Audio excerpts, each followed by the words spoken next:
Hey, everybody, welcome back to the Pilot's Advisor. On today's episode, a little something different. The Pilot's Advisor, Ryan Fleming, was recently a guest on the Wealth Warehoused podcast. He covers on that show some powerful topics like infinite banking, whole life insurance, sequence of returns risk, and much more. We thought this conversation was too good not to share with you here. So without further ado, let me get you over to Ryan and the guys with the Wealth Warehouse podcast.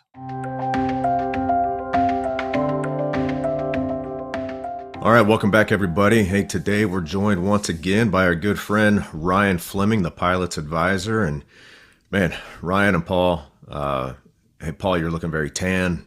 Ryan, you're probably very red, which is why you're black and white. I don't know. But I think we're all looking a little tanner.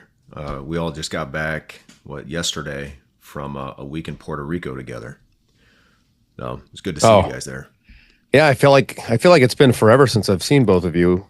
But it's actually just been forever since we've actually recorded an episode, Dave. It's been like probably 3 weeks or something. 2 weeks. Yeah, at least. It's been a while. Yeah, we've been banking them.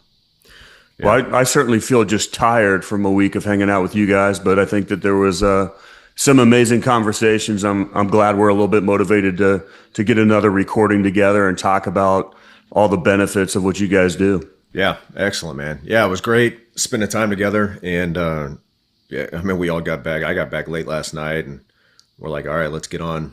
Let's record tomorrow morning. First thing in the morning. Let's do this. So here we are. Maybe we'll be a little foggy, but hopefully we'll be good enough for everybody to get something from this. Yeah, and if I look or sound weird, sorry guys. If I look or sound weird, everybody, then it's because I'm in a marina on a boat. The Wi-Fi is free. It's not particularly great. It's like 20 megabytes per second. So we're going to do our best, though, to make it sound good. We're used to you looking and sounding weird, Paul. It's okay. Like Alf. I wasn't going to say it. Yeah, we're going to be redoing some things. So stay tuned for that. Yeah. So, all right, well, let's get started. Ryan, you've been on the show a couple times, but why don't you just give us your quick background, your qualifications, and why people should listen to what you have to say. Yeah, absolutely. I'm the pilot's advisor. I mainly work with airline pilots from all the major carriers, all the legacy carriers. I did 22 years in the Air Force flying C-17s. Been at FedEx for almost 14 years now. So I am one of you. So I speak all those languages, whether it's military, TSP, 401k, with all the airlines, and I know them specifically. And of course, if you want to know a better way, I can show you a track record that is pretty desirable, and we can look at what you've been doing. But what happens is most airline pilots, if my name's out there, they've heard of me, they go and order my retirement toolkit, and it has a lot of actually stuff like what we're talking about today. A couple books I've written, some tax strategies, and then if qualifications, put me on the spot here. I went to the Air Force Academy like yourself. I have my RICP, my MBA, my CRPC, and I've been in the industry since 2008. Okay, great. So, and primarily you say you work with airline pilots from the legacy carriers, and what you do is actually you have the ability to manage their 401ks. Maybe not all airline pilots know that they don't have to have whatever big brokerage house managing their 401k. They can choose somebody else if they want to. So that's a pretty cool option. Absolutely. And they're not limited to those funds that Charles Schwab or Fidelity, depending on the airline you're with, has picked for your 401k. So whether that's the PCRA for Schwab, which is the personal choice retirement account, or if you're at Fidelity, it's called the brokerage link, you can actually get access to anything on those custodians platforms. And so what I normally do if I meet with somebody or they order my toolkit is we'll sit down. I'll explain some of the options they have or that they might not be taking advantage of, whether it's one of those links or doing the super backdoor Roth inside their 401k. We'll have a conversation about it. And it's probably something that's very desirable, or it's free, so why not? And then we can sit down and I can actually show them how to pull their historic returns and show them what we've done for our clients. And so I call it the IQ test, because I mean, it's just numbers. The only reason why we're there investing your money is to make it grow so you can land in retirement safely. Nice. So you practice infinite banking.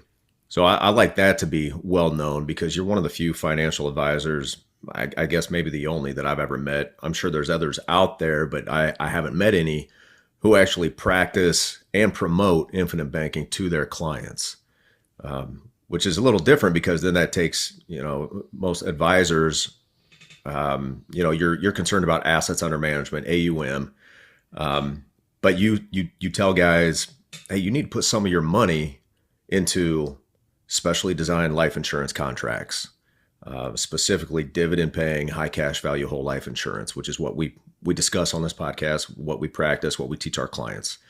Where did you stumble upon infinite banking, and why did that appeal to you? Well, I think it's all about education. And, it's just like you brought up, it should be a conflict of interest for me and what my profession is. But if I'm truly a fiduciary and I want to do what's best for my clients, this is something that they need to have exposure to. It does so many things. If I was to think back on how I stumbled upon it, because I know so many people out there, you listen to Dave Ramsey and it's, buy term, invest the difference, or they look at life insurance or whole life insurance as it has a negative connotation unless you truly educate yourself and learn about it. And I definitely think that when we start talking about who actually uses this, most of the time it's very educated, wealthy families, and they're able to cross generations and have generational wealth because of it. And I think that we need to get the message out there to make it a little bit more mainstream for the average person because it's such a powerful tool. And what I would like to do today is talk about all those things that I view as why it makes sense, why you want to have this in your portfolio. Because when I think about a family, I think about their overall portfolio of all the things they do, how they're protecting their family, how, all the things that you want to talk about. And I think this is a vital piece. One of our colleagues calls it the and asset because it's working for you in multiple different places. And I look at that. And if you want me to dive right in, guys, big picture, I like to think about this is if we have a portfolio, you're going to have a mix between stocks and bonds or equities and fixed income, however you like to refer to it. And I view specially designed whole life insurance as exactly where you should be putting your money for that fixed income portion of your portfolio. If you want to have a 60-40 portfolio, 40% of all your assets need to be in specially designed whole life. If you want to have a 90-10 portfolio, 10% of all your assets need to be in specially designed whole life. And I want to talk about why. Yeah. So let's talk about that, because typically the fixed income portion of a portfolio is bonds, right? So why would you promote whole life insurance in the way that we design it here instead of bonds in someone's portfolio? So when you introduce bonds or fixed income into a portfolio, what you're really wanting to do is be a little bit more conservative. You want to bring that standard deviation down or that risk level down. And if you look at treasuries and fixed income right now, we don't know what's going to happen with that. Look in 2022 when interest rates were rising, what happens to bonds? They're just plummeting, right? So we found out that that's not a safe alternative. But if you look at insurance being the fixed income portion of your portfolio, let's look at all the benefits. Number one, there's no risk. It's got downside protection. It is tax-free. And if you do it like we do, where it's specifically designed, it's guaranteed. So you're taking that portion of your portfolio, you're making it tax-free. You're making it where there's no downside at all, where it's guaranteed. And then we haven't even talked about the death benefit that's attached to it. Taking a portion of that portfolio and locking it in with all these benefits. And I watch a lot of people lately, I guess since 2022 when interest rates got higher, they're very, very comfortable putting a ton of assets into these high yield savings accounts. And I'm asking the question, well, if you're going to lock your money in at that 4 or 5%, why would you not put money into a life insurance policy? And I think that's where we have to bridge the gap with the education and getting people to truly understand how powerful it is. Yeah, Paul, why don't you explain? Ryan just mentioned tax-free. Will you expand on that on the whole life insurance side? What's all the tax-free talk? Sure. Well, of course, the death benefit, which Ryan mentioned, which is often in the IBC world, it's often ignored, but that is going to transfer to your beneficiaries income tax-free, right? So imagine this giant windfall of millions and millions of dollars going to the next generation, the generation after, all without income tax. So that's one way. That's one huge, tremendous tax advantage. The other one is technically whole life insurance is a tax deferred asset. It is accessible though, and you can use it during your lifetime in a tax-free environment. And of course, we do that several different ways. Primarily in the IBC world, we use policy loans to access the growing cash value, basically the present value of the death benefit, the equity of the policy, tax-free, as we, all three of us, do all the time. Use policy loans for all kinds of things, whether it's building a pool or financing a boat purchase or a car purchase or an investment opportunity. And Ryan, you said something when we were hanging out at the pool the other day, which I liked.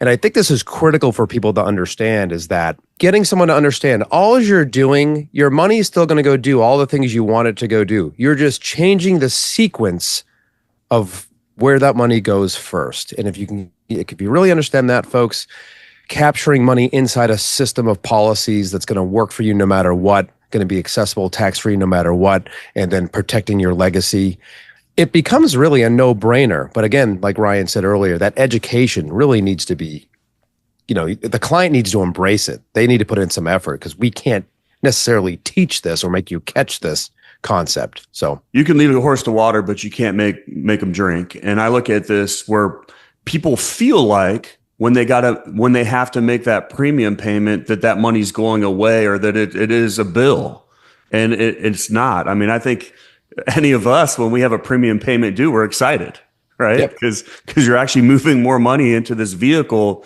that is so powerful and gets more powerful with time. And so I think you really need to understand that it is not a bill. So let's just assume that you had, and I don't care what the amount of money it is, let's say it's $2,000 a month.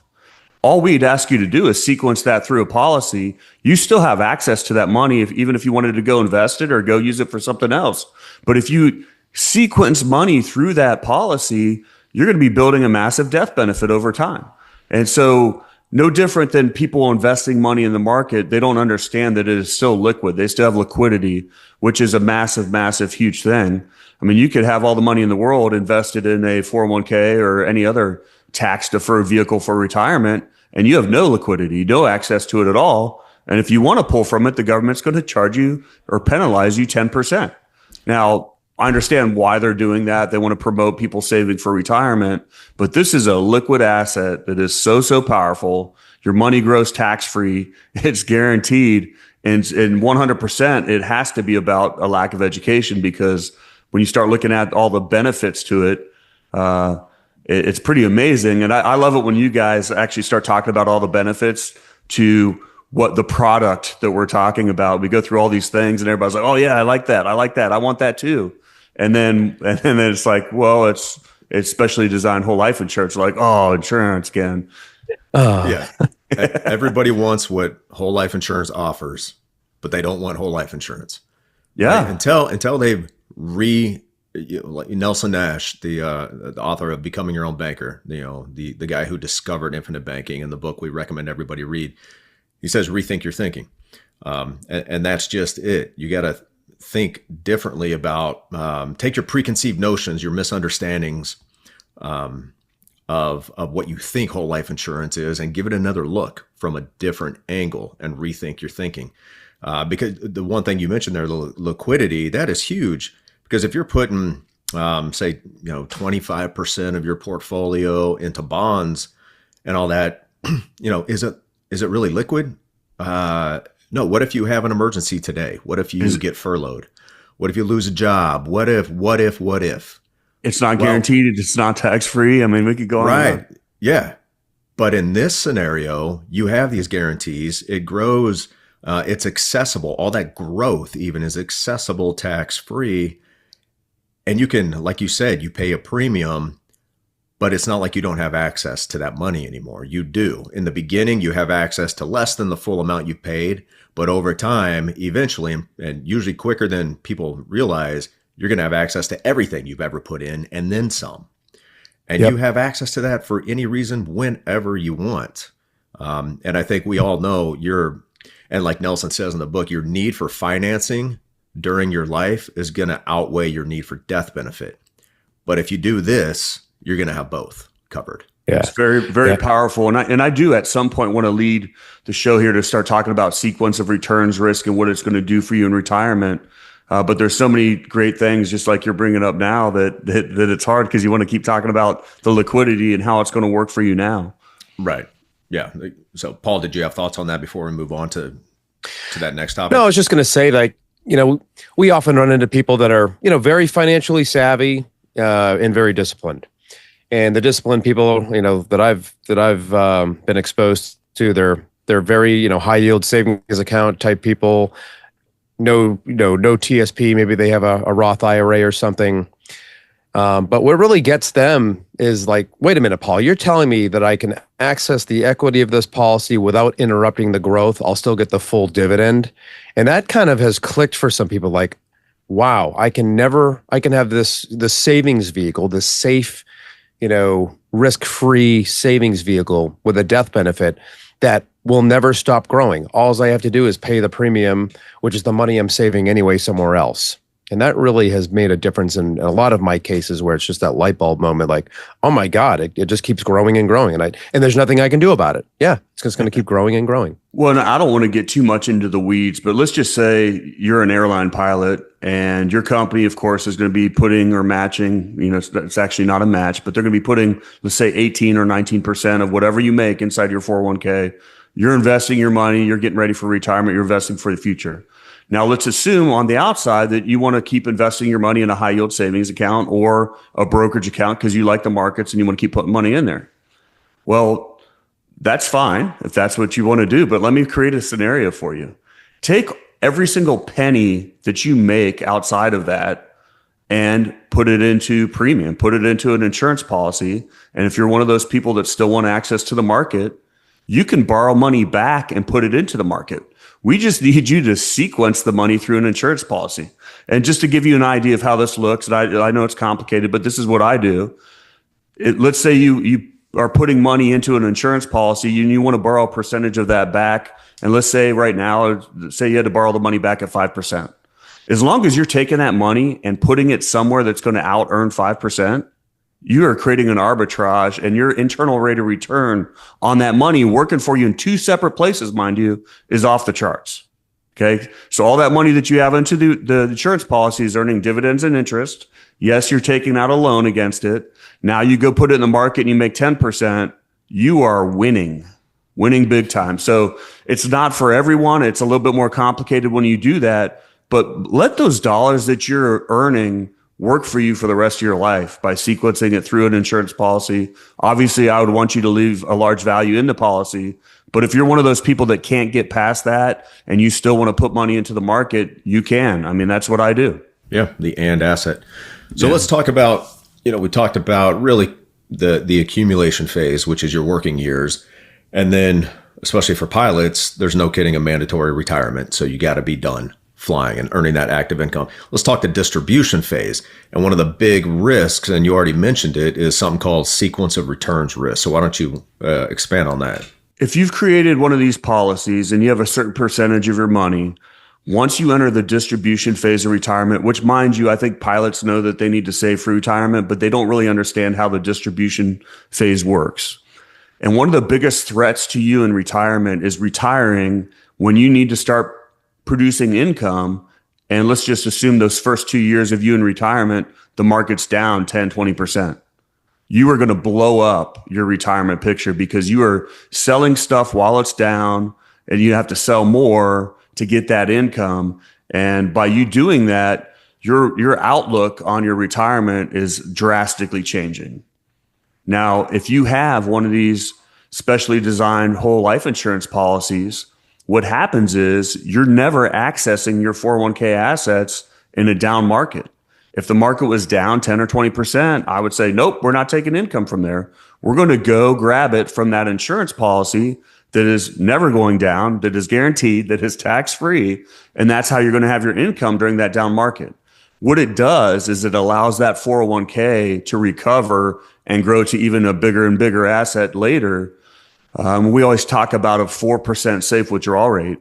If you have a LIRP, what I like to call it, a life insurance retirement plan, where you add this in to your retirement plan of the distribution phase, your safe withdrawal rate is more like 9%, which is a massive difference. And I know you guys talk about it almost gives you permission to spend down that 401k over time, because even if you go through all your 401k assets, when you decide to retire from this earth, now there's a massive tax-free death benefit sitting there for your family, and there's no tax bill attached to it at all. So true legacy planning, true wealth transfer, true generational wealth, you have to own one of these policies. Or own 20 of them.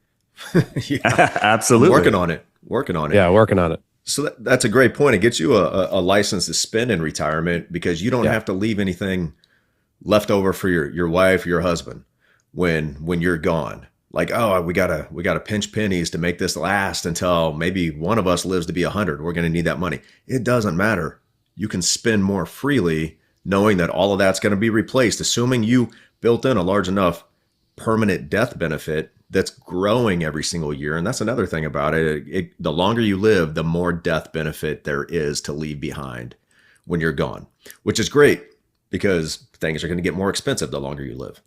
And that's why people need to get a policy. And I don't care how much premium they're starting out with. Start doing something, do some forced discipline in the right direction. And I think as you get older, or as you get more educated, because we see it all the time, people start thinking about legacy planning a little bit more. They start thinking about retirement a little bit more. And I think the more educated you are and the closer you get to retirement, then people want more of that insurance stuff that we're talking about.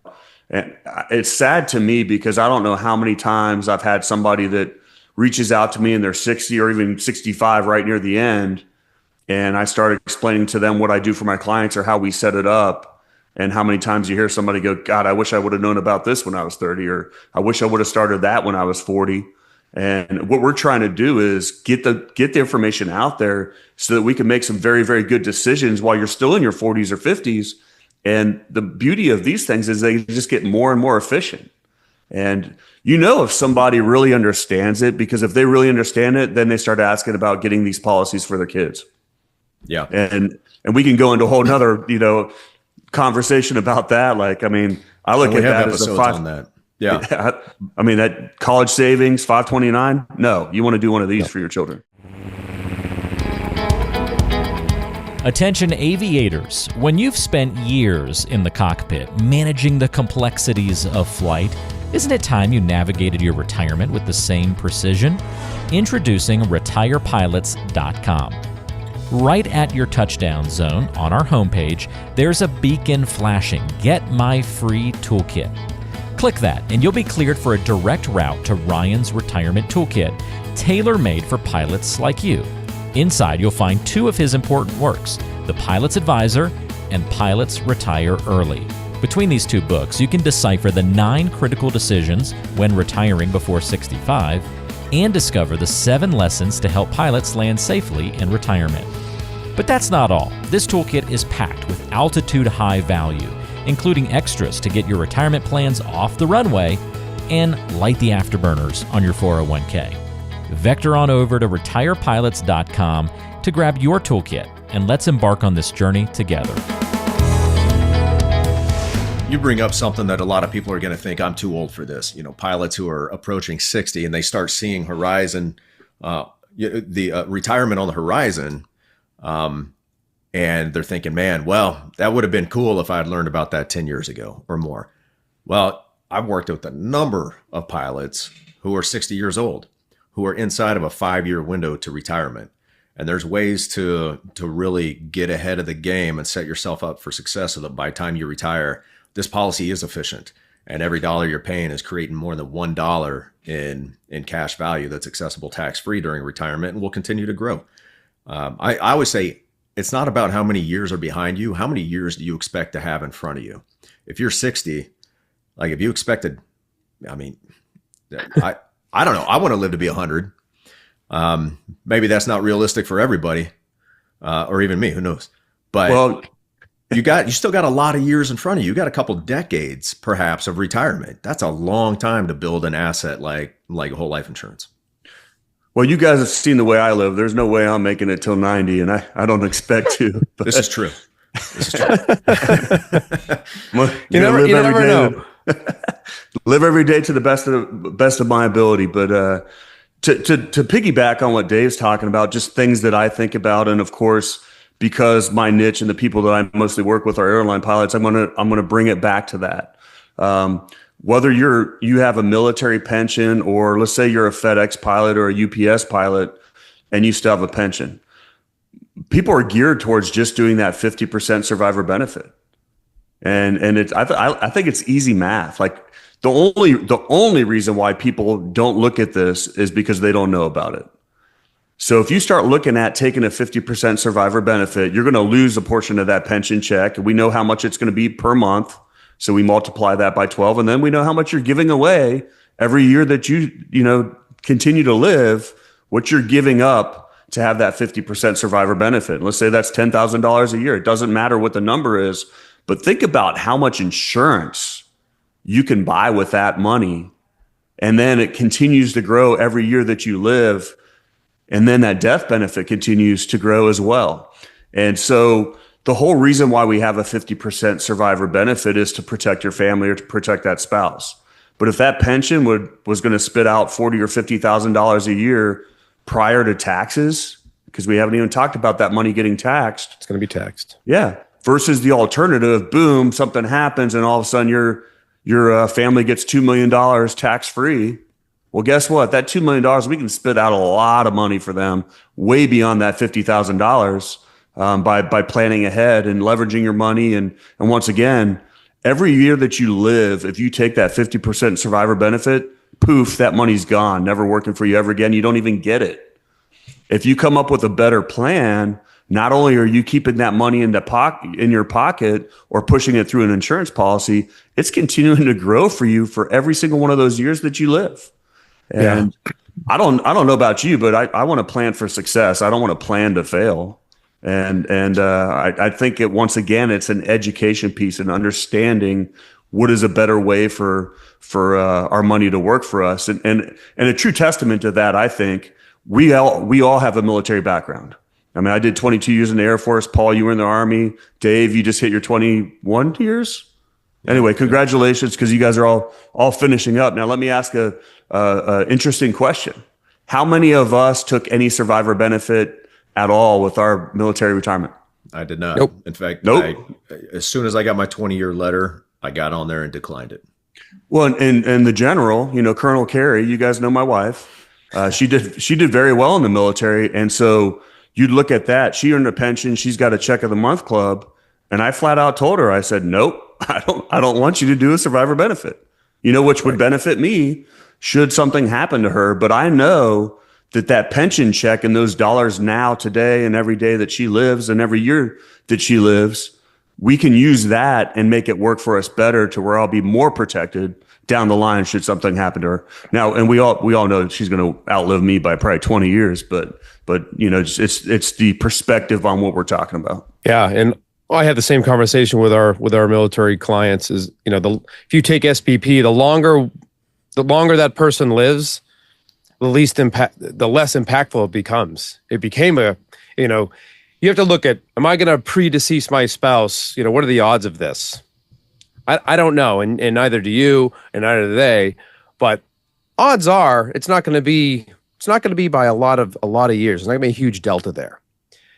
And that money, as you said, is just better served as premium, because you're creating instant estate, like instant wealth, many times or 20 times the premium, right? So people really need to consider that. And then, of course, the SBP in any circumstance is going to be taxable income. That's going to eat into what the spouse receives anyway, right? Right. So you got to reduce that. Yep.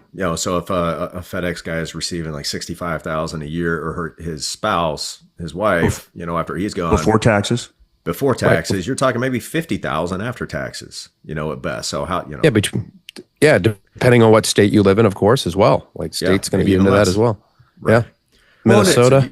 You do take a lot of risk with the survivor benefit plan. You have to go first, and your spouse has to outlive you by a certain number of years to make up for all that money you put in over the years. Yep. Right. Yeah. Yep. Well, and sadly, another conversation that we have all the time is, I have insurance. I have life insurance. Well, that's because Delta's paying that insurance while you're working. That's, $1.2 million or whatever the number is. But now if you're going into retirement, you're going into that distribution phase. And guess what? That insurance, just disappears. And suddenly you're not protected at all. And we have that conversation a lot. We're like, oh, yeah, I have insurance. But no, you don't have permanent life insurance. And the day that you walk off property, that's gone. Yeah, you have renter's insurance. Yeah. Well, and I hate to say it, but I almost view that as a term policy.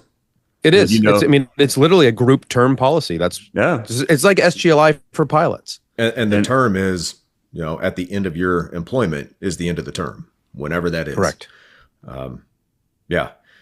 The other thing some people say is, well, I don't need life insurance. We've got plenty in a 401k. I've got a pension. My wife's going to be fine. Okay.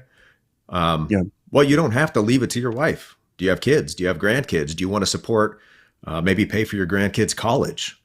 You could start a legacy right there. It doesn't have to just be money that your wife or husband spends after you're gone. It could be you set up a legacy, set up something to promote those future generations and give them a leg up. How great would it have been, for you to get a leg up when you were young and not start behind the power curve if that's the situation you started in. Yep. And this is me playing the devil's advocate, but but I just wrote a check for $20,000 and suddenly my cash value is only like 17 or 18. And I look at that and I go, yes. But if something happens to you tomorrow or anytime this year, your return on investment, and of course you look at it, it's like 14,000% in that first year. So you want to talk about the best place to put your money and leverage it. And of course, over the life of a policy, and you guys are the experts, but over the life of the policy, it goes from that 14,000%, it gets lower, lower. And so if you have that policy for 20, 30 years, then it ends up being, 5-6% tax-free growth. But any time before that, you are winning if you look at your return on investment because of that tax-free death benefit that's attached to it. Yeah. And you're winning anytime either after. way. It's still going to be multiples of what you ever put in. Because that's going to grow. Unless you live to be 121, your death benefit's always going to be higher, much higher than your cash value. Yeah, I think it's.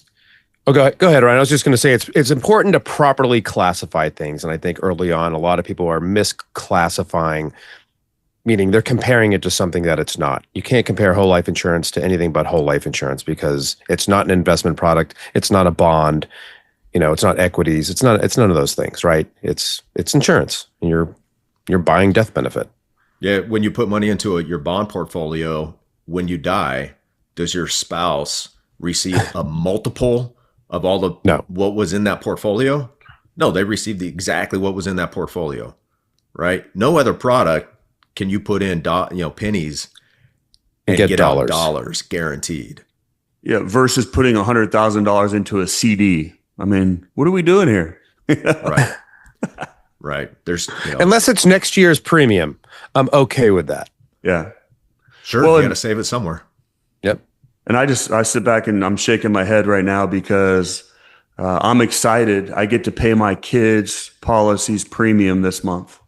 Awesome. And I'm excited for their future because they're going to be so set. But at the same time, I'm going, man, these kids are so spoiled. Like, I wish. I have no idea. I wish my father was funding a Roth IRA and a whole life policy for me when I was 16. Well, could you imagine what your life's going to look like? You can point to this chart and tell them, hey, at this age, you're going to be a millionaire. Just so you know. Guaranteed. Yep. And of course, it'll probably be better than that because, when you look at what actually happens, it'll be a lot sooner. It's more than the guaranteed portion. I made a lot of bad decisions in my 20s. And, you always talk about, well, I wish I wouldn't have bought this, or I wish I wouldn't have done that, or I wish I would have started. And for me, honestly, I wish I would have started one of these policies when I was in my 20s. Yeah. With that cadet loan from USAA, could have got a nice policy started instead of burning it on a Honda Accord like I did. Yeah, especially when you look at the policies, in Nelson's book, because you graduated in 2000, right, Ryan? So or 2001. So the policies issued back then were still enjoying interest rates from the 80s in their performance. So they're still good now, but they were incredible back then. I mean, you mentioned interest rates. That's another thing. I enjoy a higher interest rate environment. I prefer a higher interest rate environment now because of the way I understand money and what I can earn on my investments and what I earn on the dividends in my policies, and the fact that I always have access to cash at single digit rates, guaranteed, no matter how high the interest rates go. Artificially low savings rates or low Fed rate or whatever you want to refer as is it just punishes thrifty people. It does. If I can't earn anything in savings, then I have to put money. Sorry, Ryan, but I'd have to put money at risk, right? And I'd have to put it in the market so I can get 5, 6, 7, 8%. Whereas right now I can get 4.5% in a CD, which has theoretically no risk. So yeah, right. I like normal rates. As Nelson says, hey, interest rates go up, interest rates go down, but the process of banking continues, which is what we're all about. Is really the process of banking. That's right. So I think we'll wrap it up. But Ryan, I'll give you any closing statements here before we wrap the show, and we'll do more episodes in the future on more specific topics, I think. But yeah, any final thoughts? Just to wrap it up for the pilot side, and I don't know how I'll pull this together, but we'll try. When I think about pilots, it's a very unstable profession. You're working and you need to have good health or your job goes away. And if you want, and most pilots are relatively risky. They like to keep the throttles up. They like to get their money to grow. They want all of the upside and none of the downside. But if you want to talk about a stable asset and an unstable profession where you can put your money somewhere and it's going to, exactly what it's going to do, this is it. And so you want it to be a part of your portfolio and you want to be able to protect your family. And I'll end the show with this. I recently had a good friend of mine who it was his 50th birthday. And he was on a trip with his buddies. They were out on the West Coast to celebrate his 50th birthday party, and they were going on a golfing trip. And he went to bed that night and never woke up. Wow. So 50 years old. And now his family, that money that he was making to help his family and grow his family is gone overnight. Now you want to talk about how real this is? And I hate to say it, when something like that happens, you're an airline professional and you're making $300,000-$400,000 a year, and you only have $1 million of life insurance that the company provides. That's not going to be enough to truly protect your family. Yeah, and so, or even looking at the victims in Texas with the flooding recently. I mean, I think about that stuff. It keeps me up at night because I wonder how many of those people didn't protect their family. And I get emotional over it. And I'm dealing with it. And if you truly love your family, this is something that you're going to consider and think about. And people don't like talking about money and they don't like talking about death, but guess what? That's life. And if you truly care about your family, you need to think about this and have those conversations. Yep. I'll piggyback on that, Ryan. And, folks, you're not going to give up anything by buying dividend paying whole life insurance structured for an infinite banking concept. You're giving up nothing, especially over the long. You are gaining so much. So Ryan, thank you for that. That personal story, and it does get very real. Especially we're all in the insurance business in one way or another, and it does get real once in a while when someone graduates and doesn't have adequate protection. Something that we always think about as well. So I appreciate that. Well, and thank you guys for having me on. I think my clients will end up listening to the show. I'll get it out to them, and I think it gives everyone a whole different perspective. And I appreciate what you guys do to protect families and continuing on your podcast to educate people, because it's all about education. And I think if anyone does listen to your podcast, it'll eventually get beat into them how valuable this asset is. Yeah. Absolutely. All right. Well, thanks for joining us again. We'll have you on here again before too long, I'm sure. And until then, everybody, control your capital. Or somebody else will.